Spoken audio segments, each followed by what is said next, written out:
Today we are going to be ranking every MLB The Show game, starting out with MLB The Show 06. This was the first installment of MLB The Show. I personally never played it, but it seems like it didn't have a lot in it. But I can't give it a fair ranking, so I'm going to just put it in the did not play category. MLB The Show 07 was the first one I personally played. They wasted no time adding new features to the franchise. One of the more minor changes was we got umpire personalities. So if a ball was just off the plate, sometimes they would call it a strike, or if it hit the corner, sometimes they call it a ball. They made it so you had to pay attention and adjust depending on who's behind the plate. And then the biggest change, this was our first year of Road to the Show. Until DD came around, Road to the Show was the biggest feature that MLB The Show had. And until DD came, they continued to upgrade it every single year, adding brand new features. But still, it was very dry cut, not a whole lot in it. And MLB The Show 06 and 07, this was right after the PS3 dropped. So similar to now how you got PS4 and PS5 as a version for the game, they had it for PS2 and PS3 right there. And the graphics were terrible. You could very much tell this is a very old generation console, but overall it was just still way too dry cut. This goes in the D tier. MLB The Show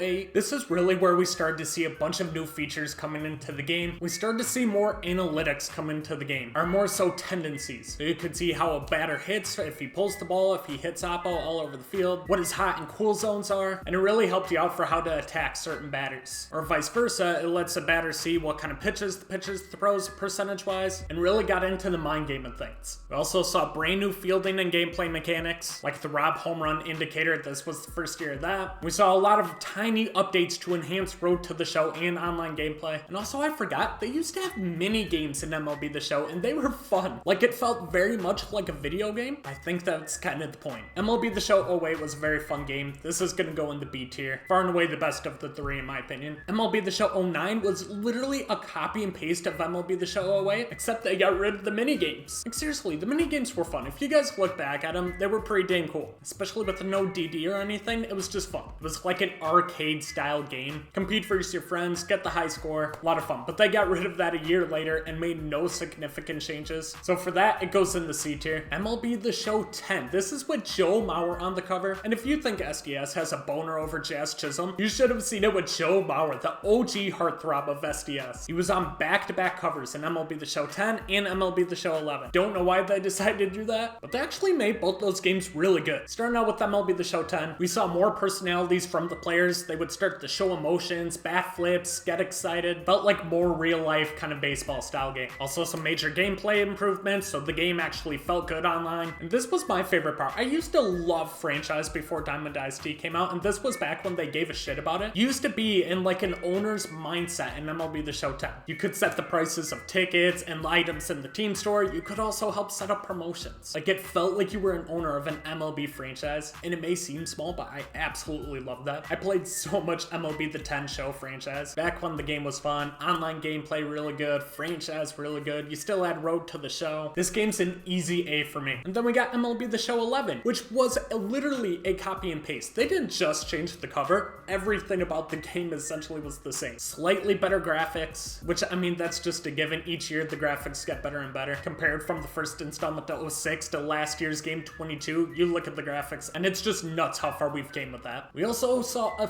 few gameplay improvements, but nothing crazy. So I'm gonna put this in the B tier right ahead of 08. And yes, it's basically the same game. I had MLB The Show 10 as an A tier and then 11 as a B tier. Reason for that being is, yeah, MLB The Show 10 was good, but it felt like you were playing it for 2 consecutive years with how little improvements we saw in 11. And if that happens, it just feels old, outdated, and you get very bored of it very quick. And I think that's why a lot of people are having a hard time going from 21 to 22. It just feels way too similar of a game. So it does feel like we got the game 2 years in a row. MLB The Show had Agon on the cover. This was a big year in MLB The Show history. We saw brand new ball physics into the game, which love or hate him. A lot of people seem to hate him now, but it just does make the game feel a lot more realistic having those ball physics in the game. Some slight gameplay improvements. This was the first year of pulse pitching too, which I don't think anybody uses it. I don't know if anybody did back then, but right now, definitely nobody uses it over pinpoint. But it was the first year we saw Diamond Dynasty, and I believe it was in its beta form, so it wasn't like come to full fruition like it is today. But still, it was a big ad. They saw the success it was having in the Madden community and had their own twist to it. I don't remember too much about DD back then. It was definitely a big year in terms of improvement to where the game is now. This game's gonna go right between 11 and 08 in the B tier. MLB The Show 13, there was like no new improvements in that game, just not a whole lot, so I'm not gonna waste time talking about it too much. We'll put it in the C tier right ahead ahead of 09. MLB The Show 14, of course, we got a big graphics upgrade. We also saw a lot more emotions come into the game again. Can never go wrong with having player personalities in the game. This shouldn't be your main selling point. They added some quality of life improvements to this game as well, especially with the Road to the Show side. I think at this time it was still its biggest feature in the game, so they actually gave a shit about franchise and Road to the Show and made improvements on it year in, year out. But this year, they made it where your Road to the Show character, you could only play his specific, if it happened to be a ground ball hit to him, you would go in the game, feel that, or you're at bat. You didn't have to play through the entire game. Huge quality of life improvement for Road to the Show. They also added online franchise, but it was incredibly buggy, like literally unplayable. Online gameplay just was not good that year. It was very much unplayable. It was just too laggy, too buggy, and for that reason, I'm putting it in the D tier. I did not like MLB The Show 14. Shit, you think Jazz Chisholm being on the cover of MLB The Show is random as hell? Let's talk about, Yasiel Puig was on an MLB The Show cover. The dude's playing in Korea right now.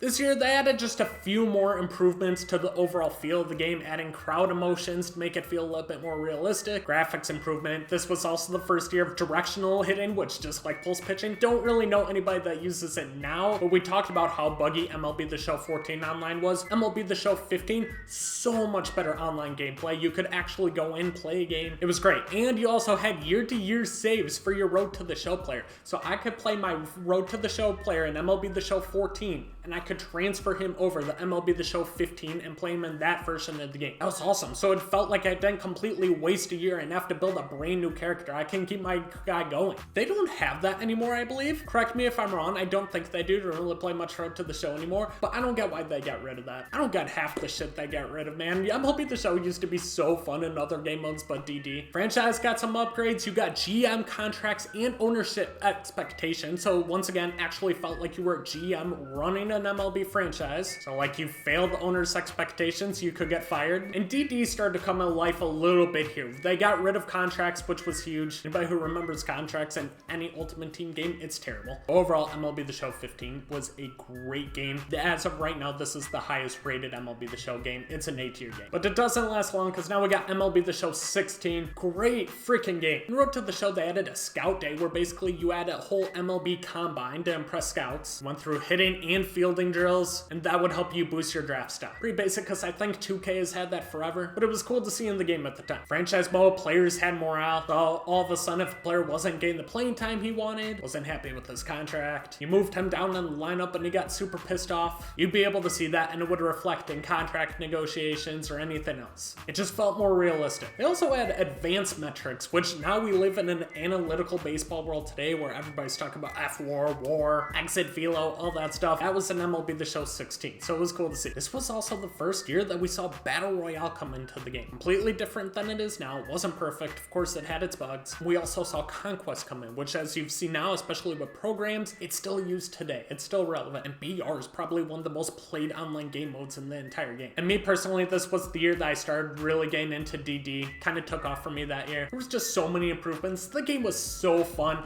This is by far an S tier game for me. Definitely one of the best MLBs we've ever had. We just keep continuing to improve though, because next year was MLB The Show 17, which in my opinion is the GOAT of MLB games. I don't know, I loved it. DD was just insane this year. The whole grind to get 99 overall Ken Griffey Jr., you had Pepe Alazar, content was good, gameplay was good. There was just so much to grind for in the game. It was good for online grinders, offline grinders, but it was right around this time where they stopped giving a fuck about Road to the Show and franchise. So if you're one of those guys that played that game a lot, this is probably an F tier game for you. But from a DD standpoint, this is an S tier game. It's the best MLB The Show we've ever had. Damn, we had 3 straight years of improvement, starting with 15, going to 16, and then 17, and then we dropped this abomination. MLB The Show 18 is not only the worst MLB ever, it's arguably the worst sports game ever made. Gameplay wise, if you got under a ball, it was a 50-50 chance if your player would actually lock into it or if it would hit him right in the dome and be a hit. Usually when we have gameplay, it's counterparted with really good content. No, the fucking Immortals was the worst idea I've ever seen. The grind was insane. You knew who these 99 overall cards were at the beginning of the year, but you couldn't get them till like October. There were not a lot of cards that came out, and when they were, they just weren't any crazy names. And it was just